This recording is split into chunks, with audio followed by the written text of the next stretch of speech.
Coming up next on Twitch, This Week in Computer Hardware, 5 GPUs in one box. It's about making more Bitcoin faster and great big electric bills. New MacBook Air specs, scoring a Core i5-T, a $400 Llano upgrade, or stick with the Core 2 Duo you already got in the amazing giant Star Wars touchscreen game that we want so badly. All coming up next on Twitch. Netcasts you love. From people you trust. This is Twitch. Bandwidth for Twitch is provided by Cachefly at CACHEFLY.com. This is Twitch, This Week in Computer Hardware, episode 128, recorded July 14th, 2011. Making money off your GPU, faster Bitcoin. This episode of This Week in Computer Hardware is brought to you by Netflix. Watch thousands of TV episodes and movies on your PC, Mac, iPad, iPhone, or TV instantly. All streamed directly to you, saving you time, money, and hassle. For your free 30-day trial, go to netflix.com/twit. And by Squarespace.com, the fast and easy way to create a high-quality website or blog. For a free trial and 10% off your new account for 6 months, go to squarespace.com and use offer code TWITCH7. Welcome to Twitch, This Week in Computer Hardware, Twitch's weekly adventure in all you need to know about what's coming up in computers, well, and hardware. We're pretty solid on that. I'm Patrick Norton, joined as always by the man, the myth, and this week, the Portland legend, Mr. Ryan Shrout. Uh-oh, we've lost him. Are you there, Ryan? Did we? I am. There you are. That was poor timing on the internet connection's fault, is it not? But it's editable. Where's the little thing that pops up that says "edit here"? We should. You were actually on a Novatel wireless MiFi 4510L which is a 4G LTE connection from Verizon because you're on the Samsung, not the Novatel. I am on the Samsung model on the Verizon 4G. Yeah. So it's interesting. You are buried in a hotel with like a 300 kilobit connection, which does not work particularly well for Skype if you like video smaller, unless you like video that's like smaller than a postage stamp. Small or pixelated. Minecraft video. Exactly.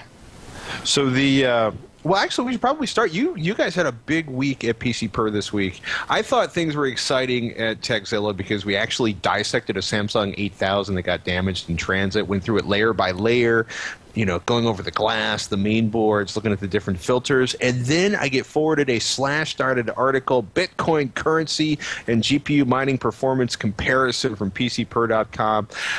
How does it feel as an agent, of communism and doom, destabilizing currencies by attempting to create a shiftless cyber currency?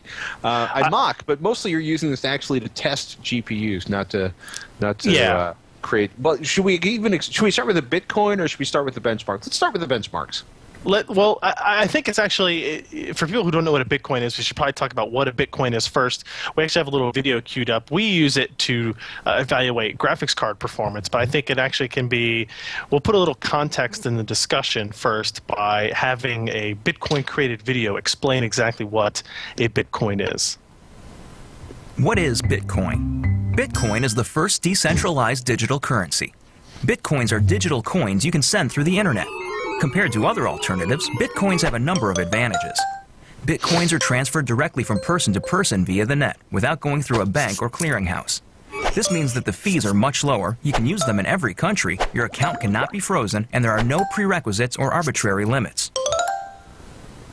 Let's look at how it works. Bitcoins are generated all over the internet by anybody running a free application called a Bitcoin miner. Mining requires a certain amount of work for each block of coins. This amount is automatically adjusted by the network such that Bitcoins are always created at a predictable and limited rate. Your Bitcoins are stored in your digital wallet, which might look familiar if you use online banking. When you transfer Bitcoins, an electronic signature is added. After a few minutes, the transaction is verified by a miner and permanently and anonymously stored in the network. The Bitcoin software is completely open source and anybody can review the code. Bitcoin is changing finance the same way the web changed publishing. When everyone has access to a global market, great ideas flourish. Let's look at some examples of how Bitcoins are already used today. You can purchase video games, gifts, books, servers, and alpaca socks. Several currency exchanges exist where you can trade your Bitcoins for dollars, euros, and more. Bitcoins are a great way for small businesses and freelancers to get noticed. It doesn't cost anything to start accepting them, there are no chargebacks or fees, and you'll get additional business from the Bitcoin economy. For your first Bitcoins and more information, visit weusecoins.com. So even with all that trendy music, I think it worked pretty well. And I think that video would be able to explain kind of the general overview, the political and financial reasoning to have this type of currency. It's obviously still in its infancy. I think what's important there through that video was that what we're going to focus on is that whole thing of Bitcoin mining. Right. And if you watch the video version, you saw it looked like a computer, and on the screen was the animation of a pickaxe kind of hacking through some rock to find a coin. And it's a very good analogy of what Bitcoin mining is. It is your computer being able to compute through these SHA-256 encryption keys to the point where you can find a Bitcoin. And as I mentioned in the video, the rate at which these coins are found is predetermined. So all you can really do is affect how likely you are to find the Bitcoin of the hour, of the Bitcoin of the minute, that type of thing.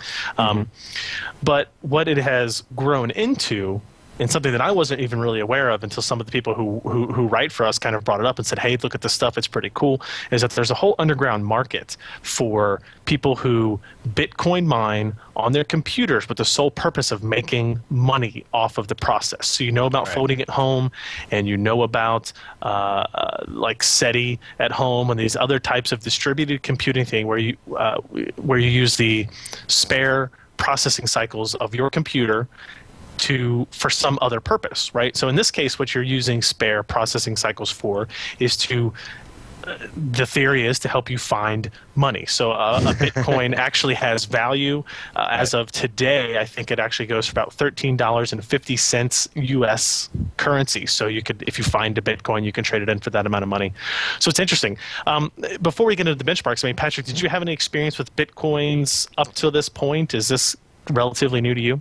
You know, it's something that popped up on the radar a couple of months ago when we had some questions on Techzilla about it, and it's also been funny because it's you know, there's been U.S. senators who apparently don't have things to do like, oh, come up with a budget.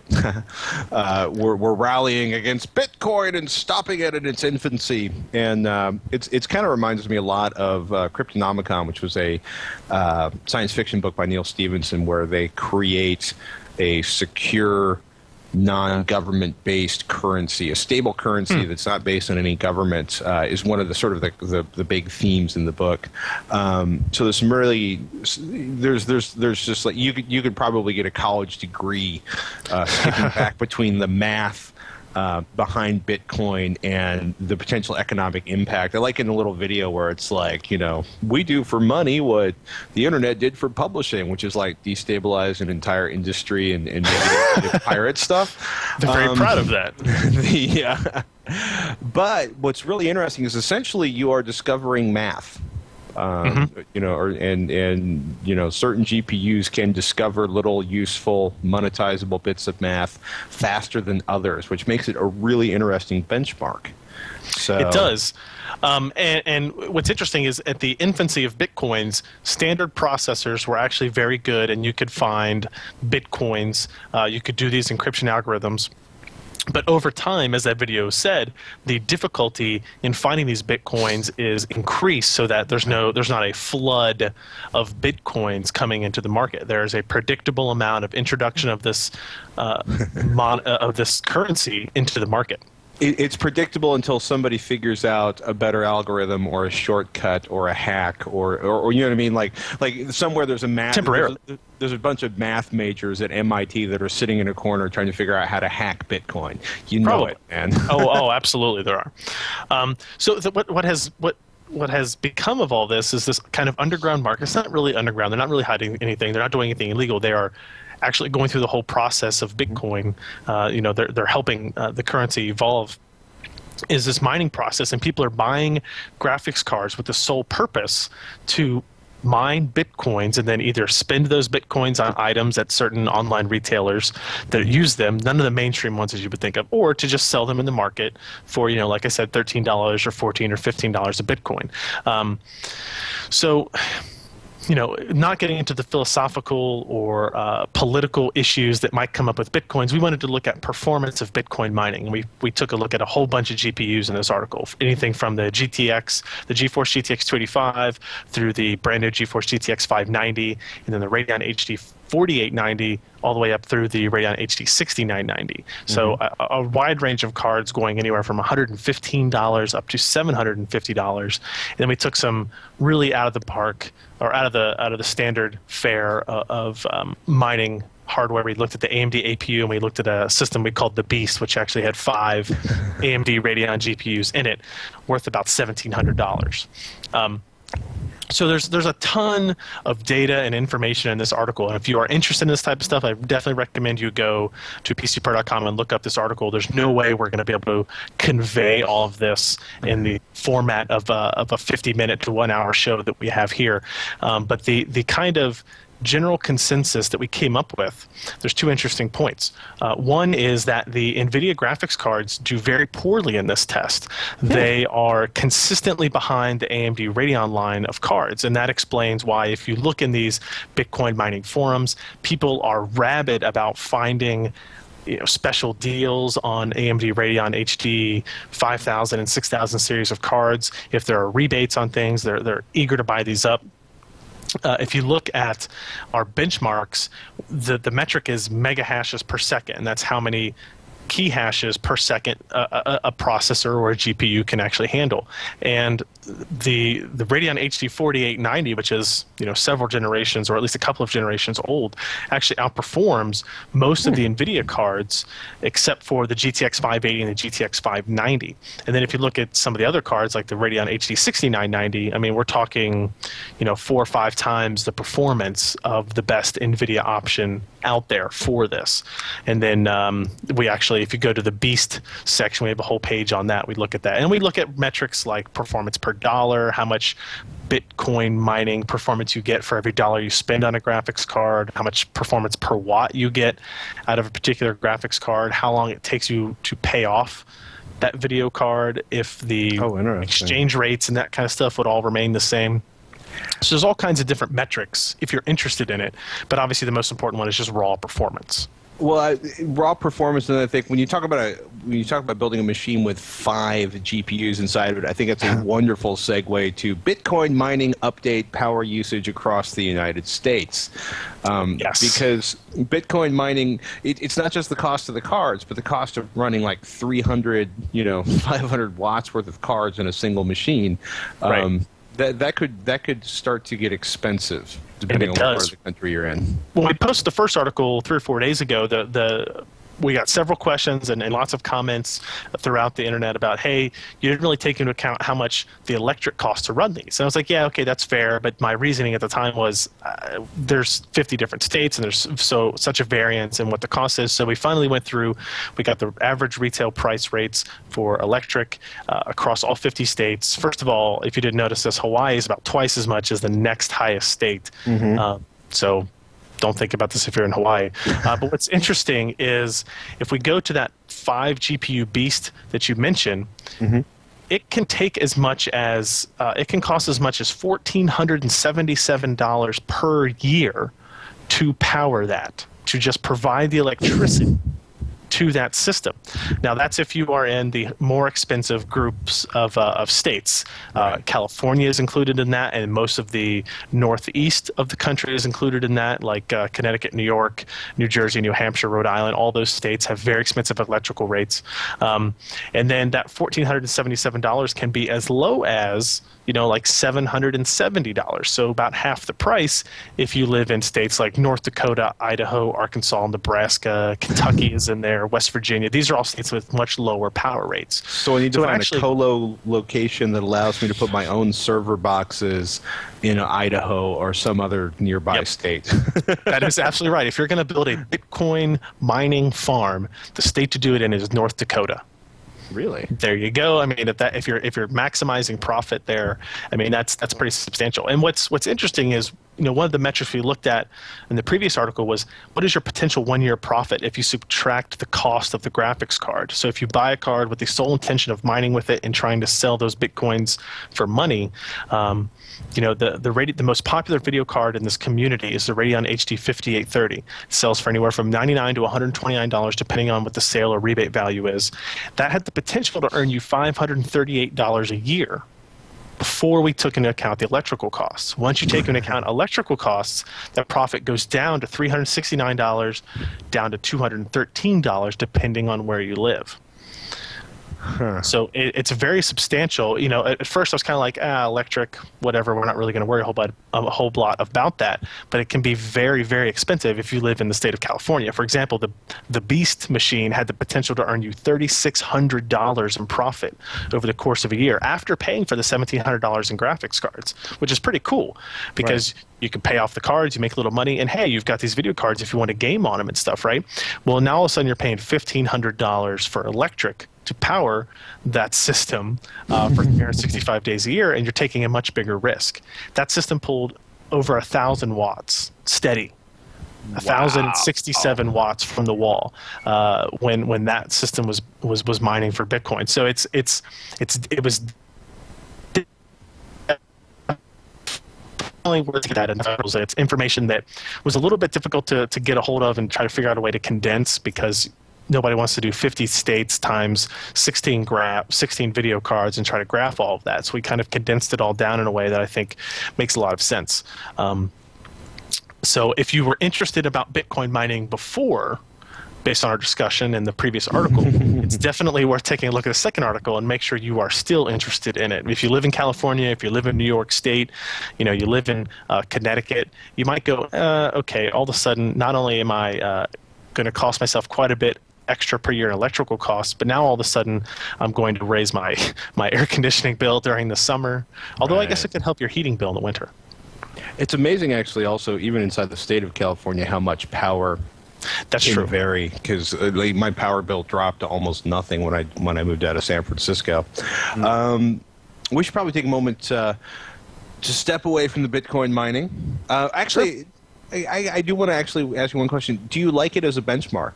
Because it just seems to be a flat-out abuse of the computing power of the GPU. In that sense, do you find it an interesting benchmark or sort of an extreme example? The fact that it's so heavily weighted to AMD versus NVIDIA for a couple of different reasons, just the way the architectures work, I'm hesitant to use it as like a GPU benchmark. I would use it as a GPU benchmark to compare AMD cards to each other, but I wouldn't really feel comfortable in a fairness sense comparing the AMD. Like I wouldn't say, okay, if we do a review of the GTX 600 and the Radeon 7000, and including a benchmark saying, well, here's the Bitcoin performance, and somehow telling you to buy a card based on that, we would still very much pinpoint that towards gaming and that type of stuff, and maybe have a little side note about that, but it's so heavily weighted to one side, it almost seems kind of unfair. But if you are one of the reasons you want to buy a graphics card is for Bitcoin mining, obviously that's information you're going to want to see. So we will probably still test for it for all new graphics cards going forward. It's just a matter of how much emphasis we will put on it in actual video card reviews as opposed to specialized articles like this. All right. Well, actually, we should probably take a moment to thank one of our sponsors. We absolutely should. Well, let's do that. We should. We should tell everybody this episode of This Week in Computer Hardware is brought to you by Netflix. Netflix streams thousands of TV episodes and movies directly to you instantly, which means you save time, money, and hassle. There are several easy ways to instantly access streaming movies and TV shows with Netflix. You can watch Netflix movies on your TV, or Netflix movies and TV shows on your Mac or PC, or on your iPad with the new iPad application. You can watch on your iPhone and some Android phones too. I know my Evo 4G actually supports this program If you have a gaming console like a 360 or a PlayStation 3, Nintendo Wii, you can watch Netflix right on your TV that way as well. If you're not a gamer, though, you can still watch Netflix on your TV with an Apple TV or a Roku box. They're inexpensive and pretty easy to set up and use. So even if you have spouses like myself that aren't comfortable using home theater PCs, you can do it pretty easily with an Apple TV or a Roku box. So with Netflix, you can watch movies and TV shows instantly using any of these devices, and you can begin watching a movie or show on one device and finish it on a different one, which is a nice feature to have if you travel or you want to move from the downstairs family room to the upstairs bedroom, and you still have those compatible devices. That's a nice feature to have. Whichever way you choose to access Netflix, you can watch as many movies and TV shows as you want, anytime you want. And you can cancel at any time if you're not happy with the service. But I don't think that's going to be an issue. Try Netflix today for 30 days free. Go to netflix.com/twit, TWIT. Be sure to use that URL when you sign up for your free trial, netflix.com/twit. We thank Netflix for their support of This Week in Tech and This Week in Computer Hardware, and we hope you enjoy watching instantly with Netflix.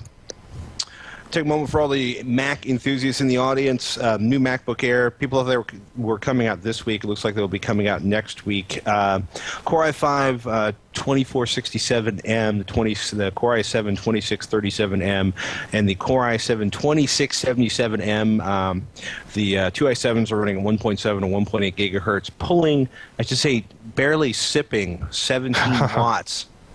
That is going to be an interesting part. 4 gigabytes of RAM is supposed to be the memory, 8 max, 64 gigabyte SSDs go away, 128 and 256 stay, and I am going to try so hard to make one of these my next notebook at work.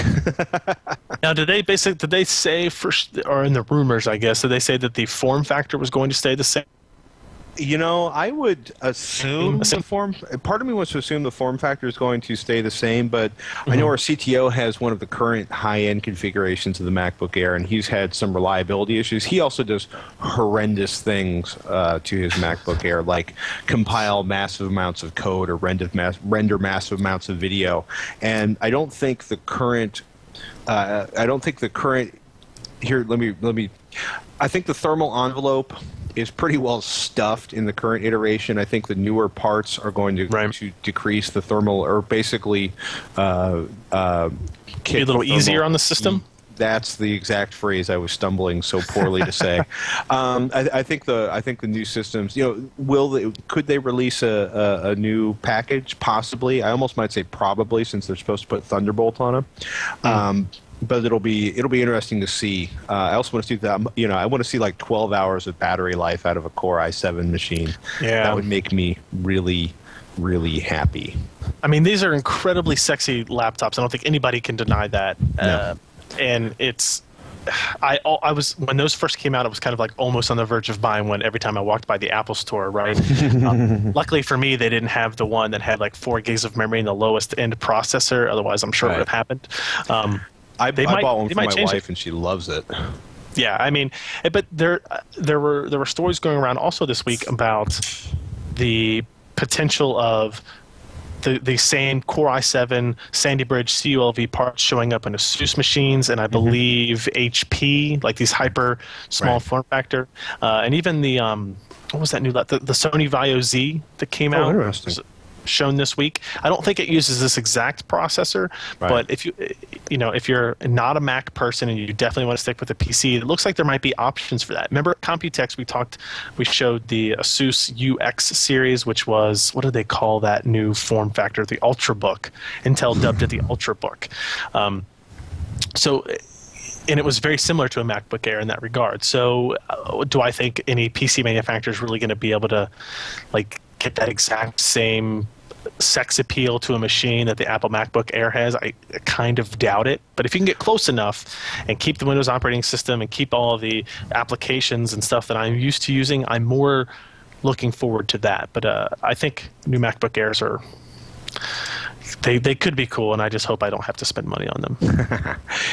It'll be interesting. There have been a couple interesting articles recently that talked about one of the interesting aspects of Apple's relationship to its vendors is that they've been willing to invest large amounts of money to buy hardware, essentially do capital investments on behalf of its manufacturers, so that they would be able to produce some of these crazy designs, some of this, basically taking advantage of some of the more bleeding edge technology. And part of me desperately wants to see a picture of the facility where they manufacture basically all of this massive amount of CNC machining of aluminum cases. Because it just has to be, you know what I mean? Like, just imagine a room with 100 of these mills just running 24/7, 365. Right. Just has to be a fantastic site. I'm also a hardware nerd on some level. Do you want to talk about the AMD A series APU graphics performance, or do you want to talk about? Okay. This is real quick. Last week we talked about and showed little clips of a video we did that looked at the AMD A series APU and how overclocking the APU could improve gaming performance anywhere from 30 to 40%, and that was pretty cool.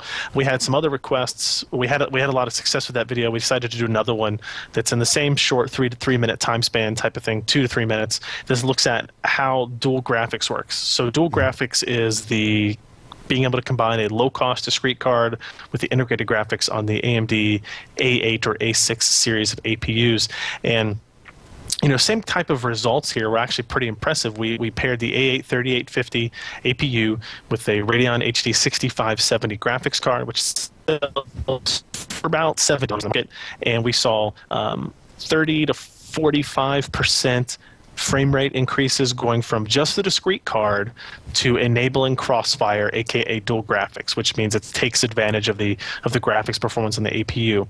And in several instances, games like Bad Company 2, games like Aliens vs. Predator, Lost Planet 2, these gains are worth noting, and I think present a pretty good option for gamers that want to build the system the lowest possible price, and then have the option to upgrade it down the road with a $60 or $70 graphics card. You have that capability, and then you don't feel like you're throwing away the performance or the investment you made in what is essentially half of the silicon on an AMD APU.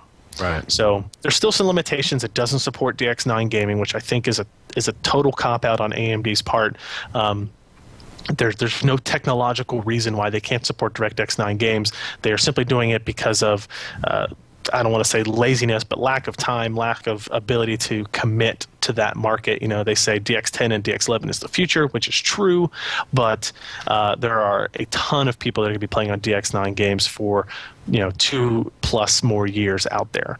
But if you're interested in that kind of low-cost gaming, which I think if we get to some of our questions, you will see that lots of people are now that the Llano processor has come out, that this type of information is pretty useful and pretty interesting, I think.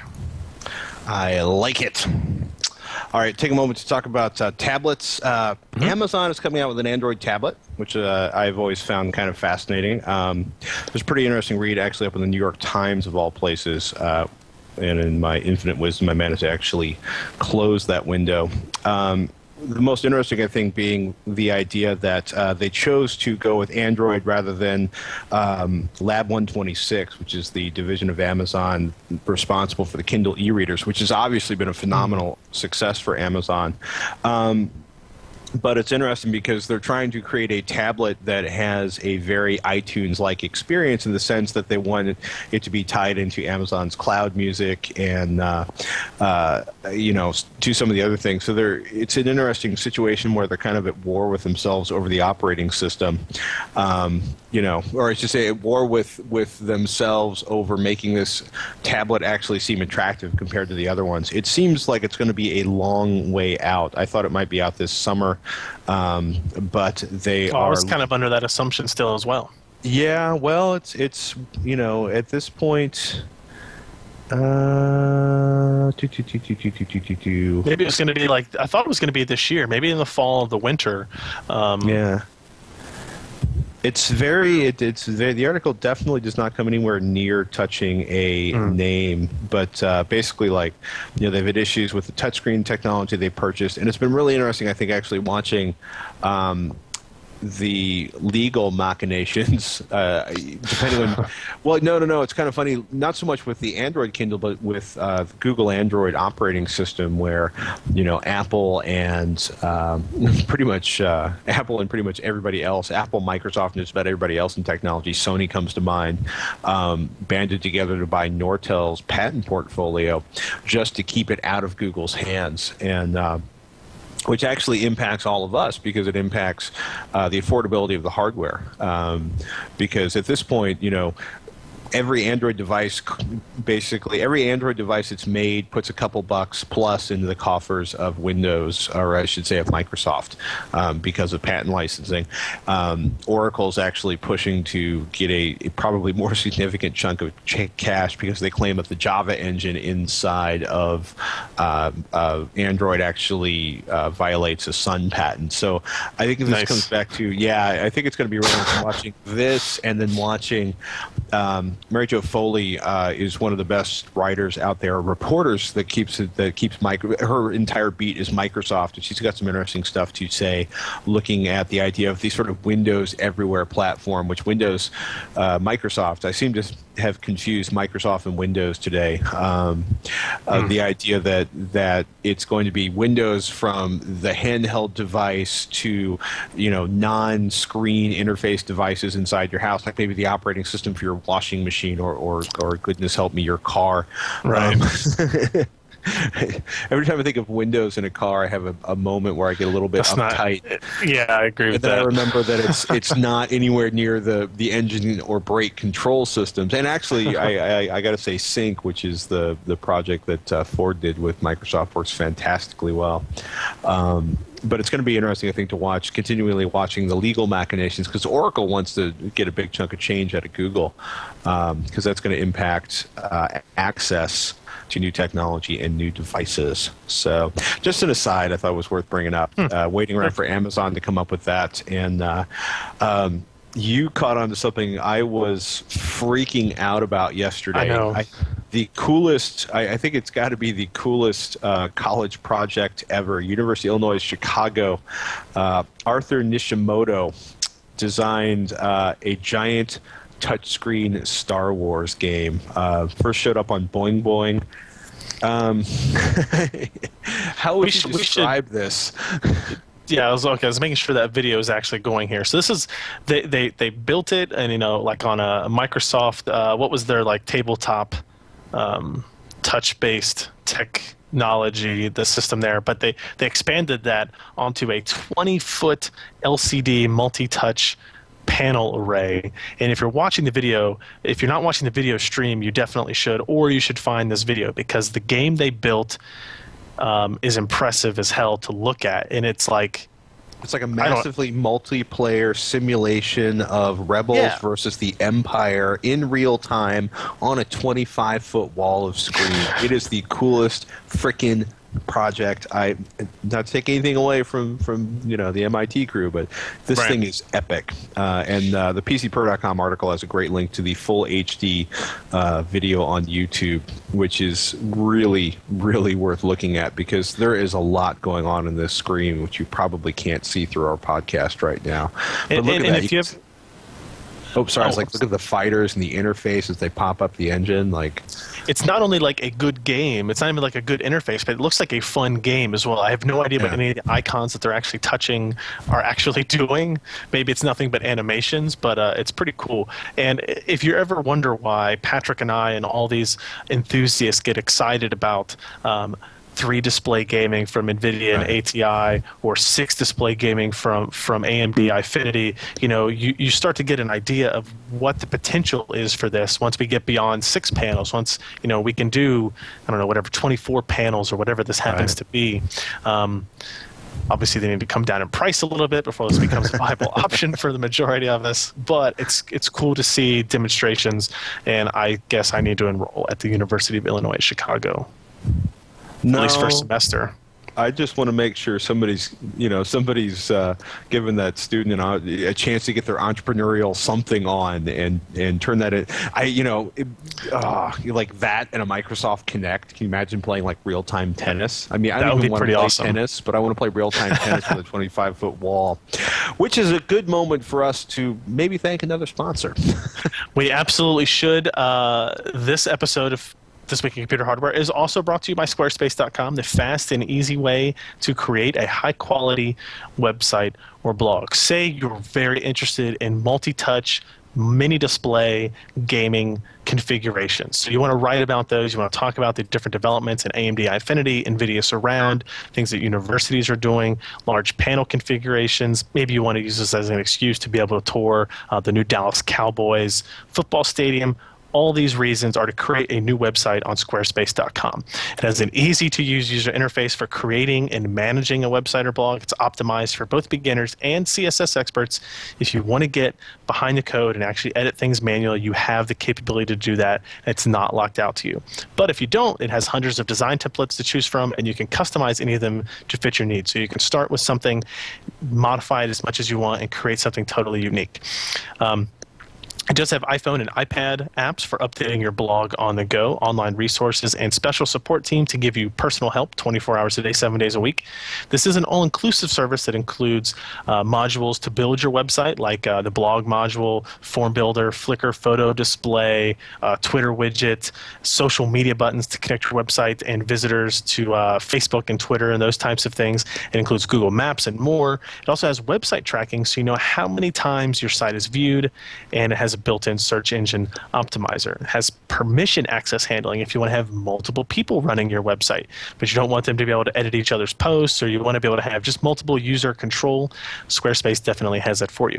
And the good news is it's all built on a cloud architecture for speed and site stability, so you don't have to worry about your article getting put on Slashdot and the whole thing getting ripped down because it's not able to handle the traffic. You definitely want to be able to handle the traffic when it comes. That's when you're going to be able to gain the most readers. So you can and should use Squarespace for all your website needs. Build it, host it, and update it anytime. For a free trial, go to squarespace.com. Sign up for a free account. No credit card is needed at all. Just try it out and start building your website. And then if you decide to purchase it, use offer code TWICH7 and get 10% off for 6 months. That's squarespace.com. Use offer code TWICH7, 10% off for 6 months. And we thank Squarespace.com for their support of This Week in Computer Hardware. Woohoo! Thank you, thank you, thank you. Email us, people. Twitch@twit.tv is the email address as I scooch a little closer to the camera. We want to hear your questions. You can also Twitter us at Patrick Norton and at Ryan Shrout. And we've got an email from Ben about notebook CPU upgrades. He says, I'd like to throw my 2 cents in regarding the laptop CPU upgrade discussion in the past 2 episodes. He says, I've spent the past 7 years working on hardware for my job. I've replaced motherboards and just about every other component and just about every major brand of laptop made in the last 10 years. I would like to point out that from my expertise, having a CPU soldered to the board is more the exception than the rule. Most modern notebooks have ZIF sockets on the motherboard that make replacing a CPU slightly more difficult than a desktop. Most netbooks with Atom or AMD Fusion CPUs have the CPU soldered to the board. When it comes to tablets, my experience isn't as broad, but if it's an i3 or i7, not an Atom anyway, it's probably socketed or upgradable. Okay. Yeah, that was more of an informational bit of news there. I guess it's one of those things that's hit or miss. I'm sitting here looking at my Lenovo ThinkPad X201 thinking the last thing I want to do is try to take it apart and figure out if I can change the processor in it. But maybe if you are much more cost conscious about those types of things, definitely do your research before you start taking a screwdriver to your machine, though. Yeah, I got to say the last two Core 2 Duo notebooks I have had a chance to be inside of because of what I will affectionately call terrible accidents, one of which was my own fault involving a sledgehammer and a Pelican case test, one of which was somebody else's fault dropping their machine down a flight of stairs, concrete stairs, pinwheel, and into a wall at the end of the stairwell. Did the wall survive? The wall survived. The notebook basically just exploded on impact, I'm told. Or I should say, I believe, because I saw the pile of parts that they brought over to my desk. We're like, hey, you want to play around with this? But in both those cases, and in the Apple machines I've been inside of, the MacBooks, I think they've all had soldered down processors. Especially when you get into these ultra small form factor machines, I think that's more likely to be seen. Especially like the MacBook Air and that type of stuff. I'm not 100% sure on that, but that would make a lot more sense to me. We have another email here from Lawrence, is looking for i5T variants like the Core i5 2390T, Core i5 2500T. Says, do you have any contacts at Intel that can shed some light on if these CPUs are available for mere mortals, aka not ordering them by the tray? I don't need the fancy packaging or heatsink, just the CPU. No one seems to have them in stock, and it's the only part that's missing for my new Mini ITX Media Center build. Pics and details to come shortly. These CPUs are killer for small media center. They are 35 to 45 watt processors, dual core with hyperthreading, et cetera, et cetera. Patrick, do you have any insight on where these processors can be found? Yeah, I'm pretty sure they're not selling them. If they're selling them publicly, let me rephrase that. I'm pretty sure they're not selling these parts to anybody in a onesie, twosie. No channel parts. No channel parts. Of course, as soon as I say that, look at that. Did I just come up with one on... That would be really funny if, like, the search that came up fruitless earlier shows up. That's why we're flexible and we move on the fly. Yeah, that feisty Google. Yeah, no, this is turning up a generic. Okay, I feel better. It's just turning up a generic Core i5 3.3 gigahertz processor. Yeah, it's one of the things. There are some parts that are almost impossible to buy. Because Intel makes them in giant volumes and ships them out by the tray, and about all you can do is just keep one eye on the intertubes, hoping for it to show up for sale. And if they're not selling, if they're not, either that or it hasn't shipped yet is the other option. It's possible also that the T series, if it exists today, and all those other things that Patrick is saying are true, that this is either something that requires very specific implementation features, very specific power settings and stuff, that maybe if you just plug it into a normal motherboard, it wouldn't just work. Right. Maybe it runs at much lower voltages than most motherboards are capable of providing or know how to provide or have BIOSes to provide that. So there's probably a reason why they're not doing that. So I'm not sure on this. I think maybe I can forward this question on to the people at Intel and see if they know if or when these will ever be made available in the channel, because Lawrence seems to think that these are going to be available in the channel or should be available in the channel if he's built a system pretty much waiting for that part. So well, we hope for Lawrence's sake that it does show up. It's sort of launched in Q1 2011, 2500T. The arc.intel.com site will have lots of information on the processor. Not so sure if it'll have information on availability or anything like that. I'm trying to figure out what makes it different from the 2500K. My guess is if we look at max TDP, the max TDP on T is 45 watts. And it runs at, let's see, it has a smaller packaging size, 37.5 by 37.5. That could be the difference. That would do it. So it's a big difference, 95 watts versus 45 watts TDP. So that's the same package size, but very, very different power consumption. So these processors are also going to be much more expensive, I'm guessing, because they are binned for such a tweaked lower power consumption rating. Interesting. Sorry, I lost. I got so excited about learning about that. I got lost. David's got a question about a Llano upgrade for $400. He says, I'd like to open up by saying your show fills a great information gap for me every week, and it helps me make my commute to and from work that much better. Thank you, David. Recently, my housemate has been having some major computer problems. Long story short, his machine is a train wreck that is constantly failing. Oh, nothing better than a roommate with a box full of fail. I believe it suffered some sort of surge at one point as he had to replace the power supply a year ago. and all the parts are just causing major problems as time goes on. As of this point, he can't run without blue screening, and sometimes it just fails to post. He was running a Core 2 E8400 and NVIDIA 9800 and only 2 gigs of RAM. His MOBO is pretty low and allows for no tweaking to the BIOS. I do not know the make or model offhand. Of the recoverable parts, we have a case, a fairly new 600-watt power supply, and his hard drives. I tested them all in the test rig I use for my own builds. They seem serviceable. He has extremely limited funds, sub $400, and I was wondering if the Llano APU would serve him without also buying a discrete GPU right away, maybe picking one up a few months down the line. The only thing he actively plays is World of Warcraft and League of Legends, neither of which are super intensive. I couldn't seem to find any specific benchmarks for these games, so I wanted to get your opinion on purchasing Llano-capable motherboard and some DDR3 to replace his previous train wreck of a computer. Oh. I hate that feeling, right? But I've definitely had those feelings where it's like, it's not worth even fighting this machine anymore. It's time to start over. So it's interesting. He mentions this. I'm glad if you write in, make sure you mention specific things like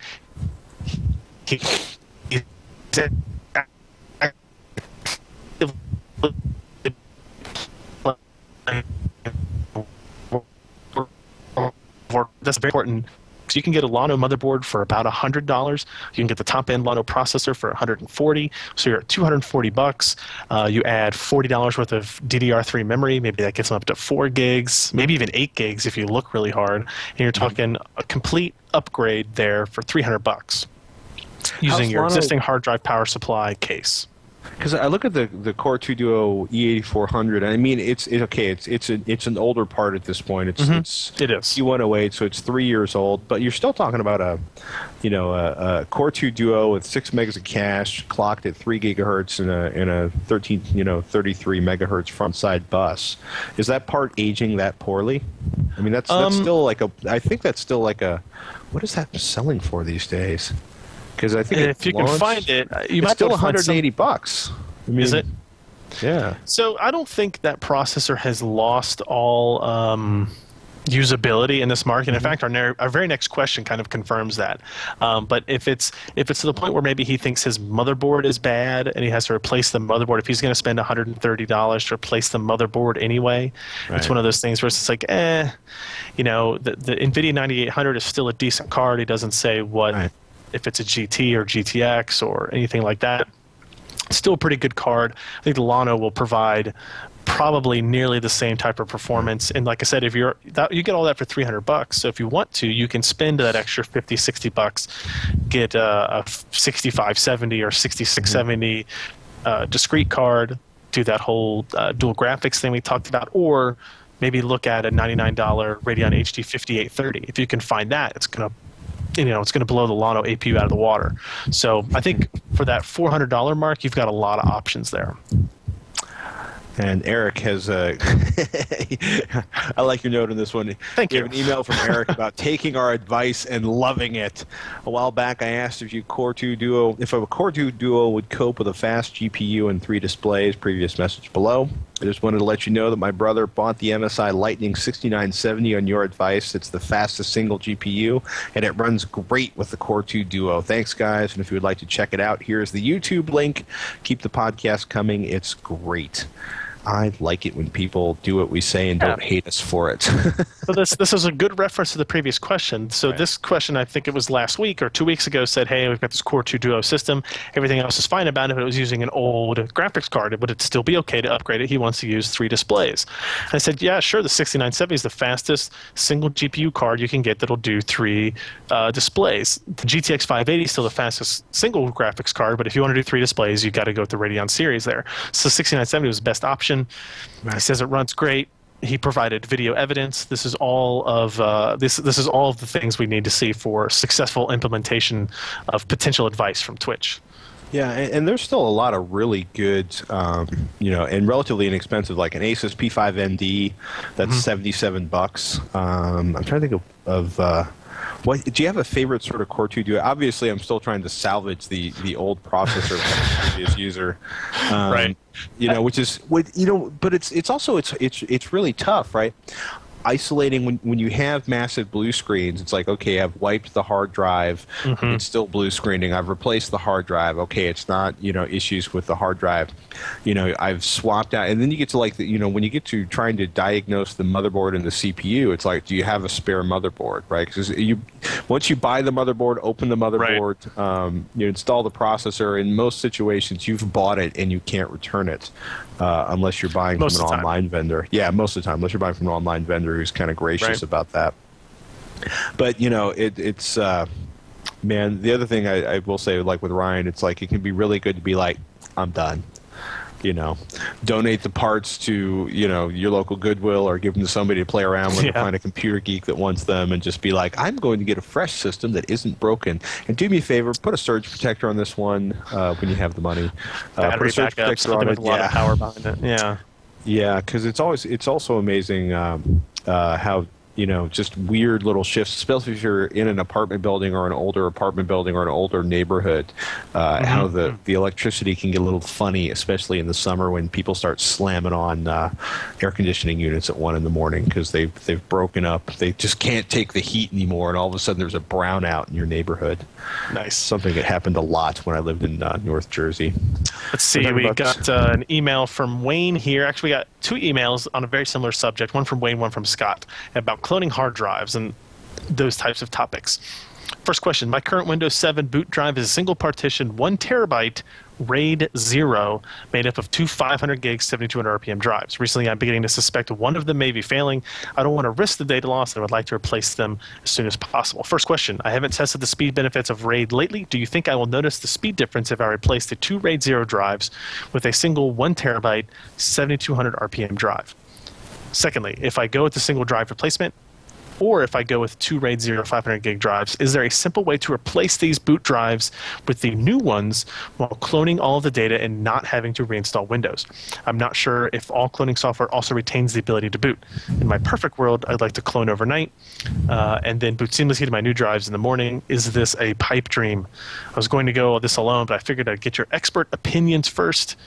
Any advice appreciated? And I guess before we answer that, very similar vein, Scott asks, I recently purchased an Asus computer with a Core i7-2600 CPU from Best Buy. It came with a 1 terabyte SATA drive. I installed an additional 1 terabyte drive strictly for data. The drive with the OS on it is under 100 gigs. I assume that means he's using less than 100 gigs of data. I was wondering if there would be an issue if I wanted to image the drive and put it on a new 120 or 128 gig SSD. I've never imaged a drive before and have heard that you can't image the larger capacity drive onto a smaller capacity drive even if the actual amount of data would fit onto the smaller drive. Patrick, what are your thoughts on these 2 dilemmas? You have to pardon me. Our sysadmin just came in asking if he could take us offline, and I'm like, I need like 10 more minutes. Right.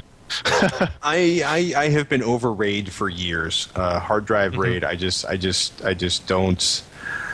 Man, I'm doing RAID 1 if I'm doing anything anymore. Yeah, and I avoid RAID like the plague because it just tends to be a bag of fail, and it's a bag of in a world with SSDs. It just seems like if you want to do it, by all means, go forth, build yourself a RAID.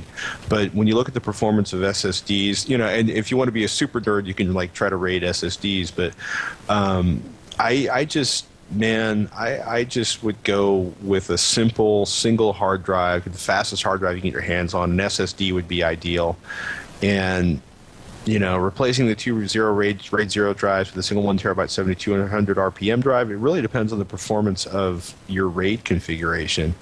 How old the drives are. Yeah, because it's amazing. I don't feel like there's a real linear curve on drive performance. It kind of goes in fits and starts, and areal density has often in the last few years had a greater impact on, how fast you can rip the data off the hard drive. When you basically like the hard drives, it's a 5400 RPM hard drive with a higher areal density will move more bits underneath the head than a 7200 RPM hard drive with a lower areal density. So my thought is like, man, just freaking buy one of the less expensive SSDs. Use your existing drives for storage. I don't know. Obviously, I am not a fan of RAID.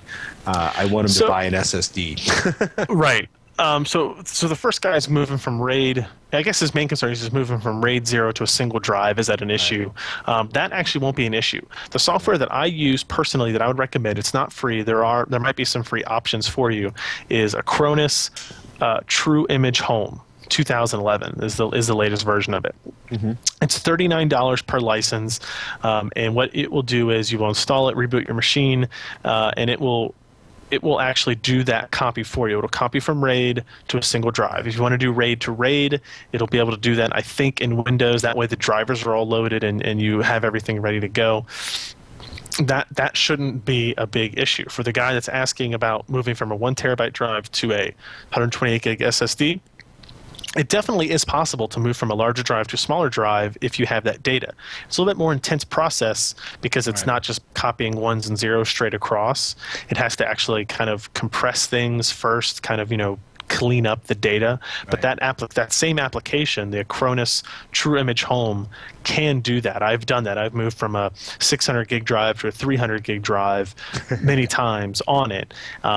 And it works. And the good news is about all these cloning operations is that if it doesn't work, you're not out anything, right? If it doesn't copy over to the single drive for the first guy, then it doesn't boot. You're like, oh, crap. You just change the boot setting so it boots off the other array still, right? And so you still have that kind of fallback on it, which I think is good.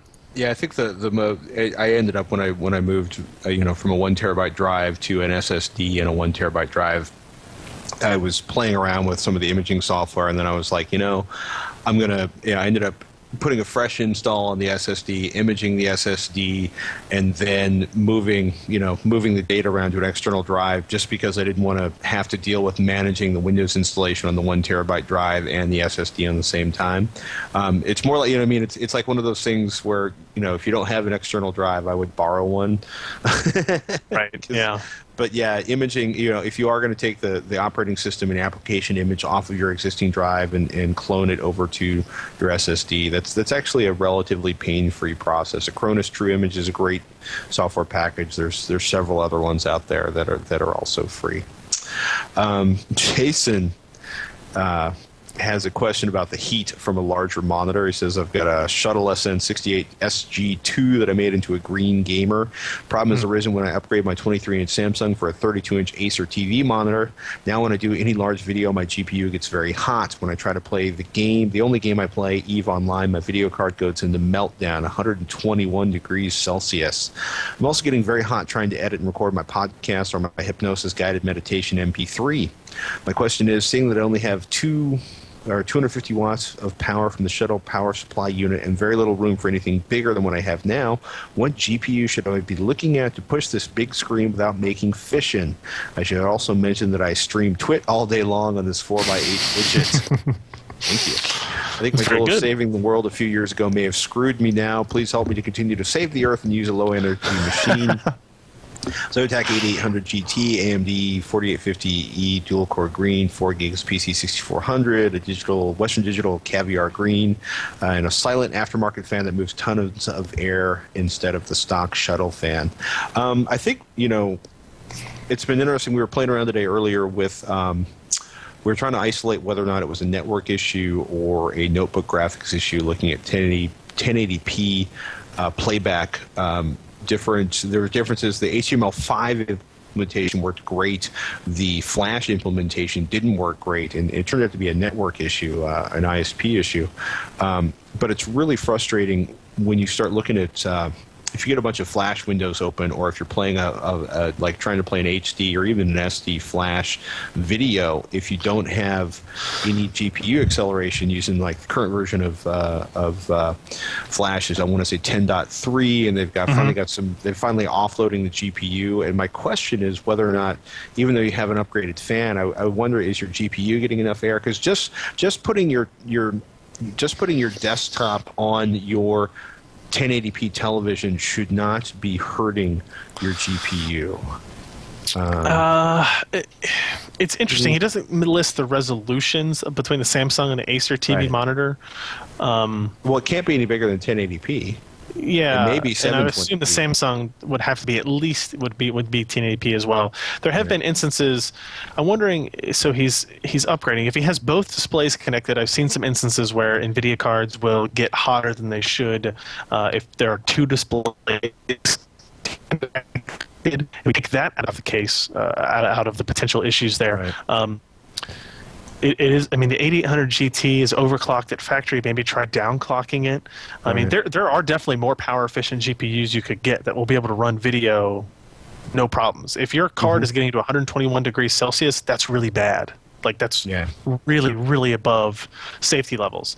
When we were Bitcoin mining with that 5 GPU system, when all those cards were smushed together, the highest temperature I saw was 103, and even that made me kind of nervous. So 121, if that's accurate, is way beyond safety range. Check, like Patrick said, make sure the fan's working, make sure it's getting proper airflow. If there's Make sure the heatsink hasn't separated. Yeah, that's true. I mean, you might want to take it apart a little bit, but you can always go with, if you're not doing gaming, you can get any $30, $50, $60 video card, and it's going to run cool, and they're going to run relatively quiet, and you won't have. I mean, the 8800 GT is going to use more power than any of those cards would. For that, he doesn't say if he's doing gaming in here, does he? I don't. No, he doesn't. He mentions EVE Online. That's the only. Basically, it's when he tries to play EVE Online. Basically, going into 3D causes the meltdown. So everything other than the 3D playing the 3D and EVE Online works out pretty well for him. So I would almost say I want to say upgrade to a modern, more modern GPU and see if that solves the issue. Yeah, like I said, if you can get them for $60, $70, it might be worth a shot. And EVE Online, you're right, is not going to be a game that's going to need a $200 video card really right now anyway. So. There you have it. Cool.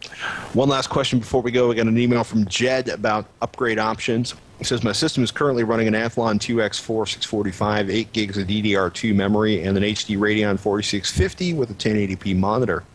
What would be the best upgrade path to squeeze the most out of my current motherboard for gaming and movie editing? I've looked at the 6-core AMD chip, but because my motherboard only supports 95-watt editions, I've only been able to find OEM editions on eBay for $200 shipping from Hong Kong. This makes me nervous. It should. I've also looked at upgrading the GPU, and I'm leaning towards a GTX 460. Would going from 768 megabytes to 1 gigabyte matter? Should I risk going for the OEM CPU or go for the CUDA cores in the GPU that'll apparently help H.264 transcoding in Premiere? Not to disparage anyone selling legitimate CPUs out of Hong Kong, but I get super uptight about buying chips from overseas. I get super uptight about buying chips from eBay, period. Yes, agree. That's a great way to get scammed out of money. It's a great way to get scammed out of money, not know exactly what you're buying, not have any real recourse with any kind of buyer or any kind of seller. At least if you buy from Newegg or Zipzoomfly or Fry's, there is an entity behind it as opposed to a potential individual. But so he says his board only supports 95-watt processors. I looked up that processor. The Athlon 2X4 is obviously a quad-core processor. Runs at 3.1 gigahertz, 95 watts. So it's still a decent CPU. Obviously, there are faster AMD parts available, but not that fit in his motherboard. Let's see. He's looking at leaning towards a GTX 460 for H.264 encoding. In Premiere, 768 meg versus 1 gig isn't really going to matter. What will matter is the shader count in it, and the 1 gig card actually has more shaders in it than the 768 meg card does, I believe, so check into that. You'll also have to make sure that you're comfortable, Jed, with doing the hacking required to make Premiere see and access and utilize a GTX 460 card for transcoding purposes. It only natively supports Quadro cards and a few of the highest-end GTX cards like the 285 and I think maybe the 480 at this point. But there are easy ways to get around that through some text file edits and that kind of stuff. So you'll definitely be able to do that. I don't know how much of an improvement you will see. You'll definitely see an improvement with that. The 8 gigs of memory seems pretty good. You can't really go with the processor any higher. So, I'm at the point now where you might want to, if you spend $100 on a GTX 460, not a huge investment, but I wouldn't go anything higher than that, because there's a chance that when you get the 460 and you change all the settings, the performance is very different than what you have now, and you might be reaching the life point of your computer. That's always a sad moment when you finally say goodbye. I know. I hate to say it. It's like, I'm sorry, you're out of upgrade options. You know, you're out of upgrade options for H.264 transcoding. Right. If you were doing gaming, I'd say, oh, sure, get rid of that 4650, get a GTX 470 or 570, 560 Ti, and you'd be able to game much better. But for H.264 transcoding, it's still very CPU limited. Sorry, dude. So now maybe it's almost save your pennies and see what you can get your paws on in terms of a new motherboard and a new processor. Should you be considering the AMD Llano? Yep. Yeah. I mean, that even if you're very specific on H.264 encoding, I probably still wouldn't recommend Llano, because its x86 cores just aren't as strong as Sandy Bridge. I would still recommend Sandy Bridge for that. But yeah, either one's probably gonna be faster than what you have, but maybe that's not saying much. And I think that's going to be about it for this edition of This Week in Computer Hardware. I'm Patrick Norton. I'm Ryan Shrout. We'll see you next week on Twitch.